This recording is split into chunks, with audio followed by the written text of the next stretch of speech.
पाकिस्तान में आतंकी ठिकानों पर भारतीय सेना की एयर स्ट्राइक ऑपरेशन सिंदूर की सफलता पर क्षेत्र में गर्व और उत्साह का माहौल है। चक्की मोड़ के सैनिक भवन में पूर्व सैनिकों ने मिठाई बांटकर खुशी जताई है और सेना के साहस को सलाम किया। पूर्व सैनिकों ने कहा कि सेना ने शहीदों का बदला लिया और अब कोई भारत की ओर आंख उठाकर नहीं देख सकेगा। उन्होंने आतंकवाद के खिलाफ निर्णायक लड़ाई की जरूरत बताई और सरकार से युद्ध की अनुमति मांगी।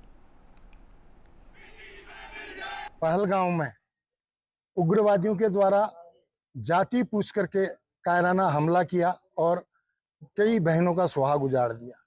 और खुशी इस बात की है कि हमारी सेना और हमारी सरकार के द्वारा जब यह ऑपरेशन तीनों सेनाओं के सौजन्य से लॉन्च किया गया तो इसका नाम ऑपरेशन सिंदूर रखा।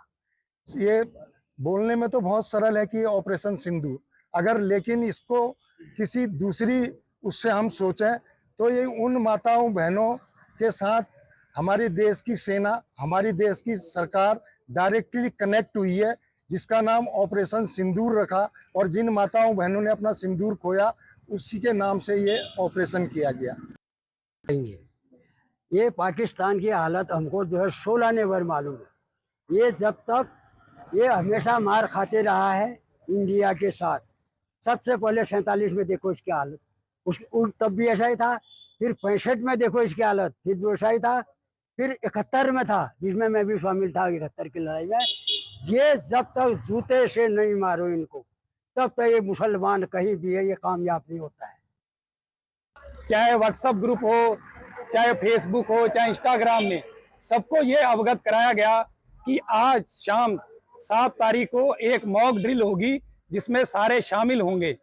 तो सबके दिमाग में और जहन में ये था कि आज शाम को मॉक ड्रिल होगी, लेकिन इसी दौरान हमारे देश के तीनों सेनाओं ने जो मिलके ऑपरेशन सिंदूर लॉन्च किया है अर्ली मॉर्निंग 1:05 से लेके 1:30, टोटल टाइमिंग उसका 25 मिनट का था।